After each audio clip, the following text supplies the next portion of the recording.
Journalism has changed so much, particularly in recent times, and we don't see the long-form journalism as often as we used to. Everything's so short-form now. You know, journalism can almost fit into 140 characters these days. It's all about getting the quick communication out there.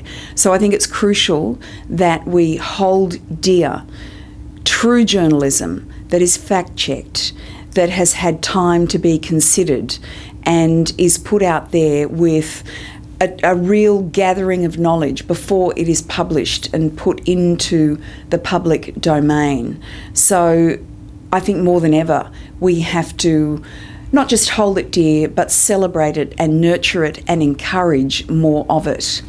For myself, ironically, having said that, doing breakfast TV, we don't get to do the long-form journalism that we would like.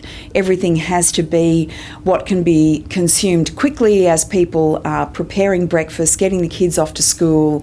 In between film clips, you know, we have to be so many different things to so many different people and grab attention. So even though we are lucky enough to be news gatherers and quite often break news on the program, our political interviews are the things that I enjoy most in the job, and we do get to interview our leaders.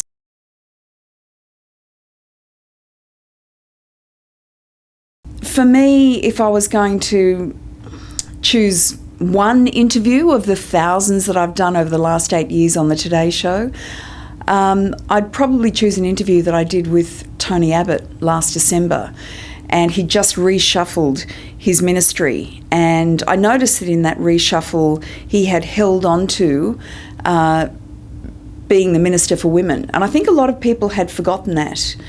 And I wanted to know what it was in the 18 months that he had that position he was most proud of, because I couldn't think of anything myself that he had done that was really something, you know, an issue or a cause for women that he had championed. And so I asked him during that particular interview what it was that he was most proud of in his role as Minister for Women. And he faltered for a moment and said getting rid of the carbon tax, which took me by surprise, and I think took most of Australia by surprise given the reaction that it had. And the reason I was most surprised was at a time when we have a gender pay gap that's at its worst in 20 years under his ministership of women, and at a time when domestic violence has never been more of an issue in this country. And under Tony Abbott as the Minister for Women, the numbers have gone from 1 woman a week dying at the hands of a partner to 2 women a week in 2015. That concerns me greatly.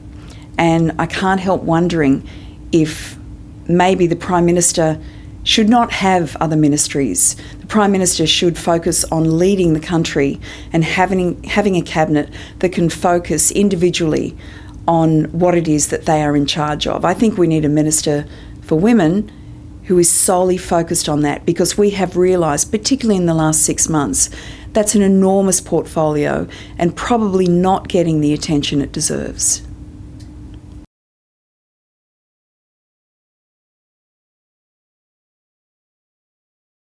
Well, in the 8 years that I've been on the Today Show, I can remember just a few weeks into having the role, I noticed that there was a guy called Mark Zuckerberg who was making headlines in the States because he'd just been offered $1 billion for this business that he'd started up called Facebook.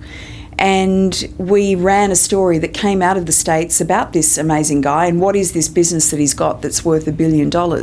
And at that time, there were only a few thousand people in Australia who were on Facebook. So when you look at the role that Facebook now plays as a news service, that is probably the biggest difference that we are seeing. The traditional journalism, the long-form journalism, being transferred into digital journalism, the shorter form of journalism, without necessarily the journalistic backup and the code of ethics that comes with the integrity that comes with journalism.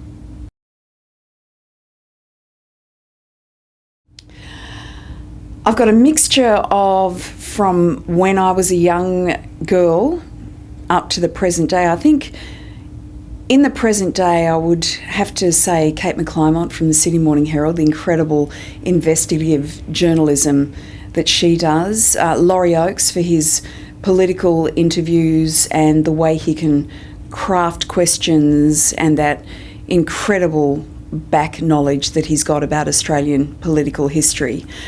And also Sarah Ferguson, her work on the Killing Season, her work in a documentary way with Four Corners, when she was on the Sunday program on Channel 9. She's really building up a body of work that is so impressive, and she's still got so much more to contribute. As a young girl, before I was a journalist, I think about women like Mickey de Stoop and her afternoon program at a time when there was so little women's media in this country. A woman called Sue Smith, who's no longer with us. As a young girl, I used to watch Beauty and the Beast, sort of as a secondary consideration to my mother watching Beauty and the Beast. And it was on as something that kind of must have gotten my DNA, because then working on the contemporary series of Beauty and the Beast, I just remember the feisty conversations that women would have, which was not something you would see in the media when I was a little girl. Every news and current affairs program was fronted by a man. And most women that fell into that category of news and current affairs were basically weather girls. So that was the only time you saw them, and they used to have to dress up in bikinis in order to grab attention. But Beauty and the Beast and that afternoon news program that Mickey de Stoop did, I think must have had an influence on me. And that was just a wonderful thing. I mean, you cannot be what you cannot see. And I got to see that as a young girl.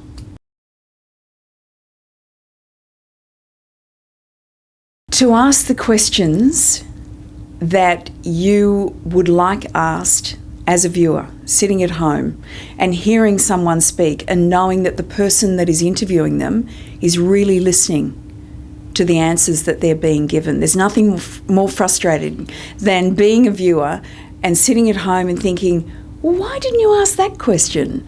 So it's really about listening and making sure that you're really exploring a person and their story and the subject that they are there to tell us about.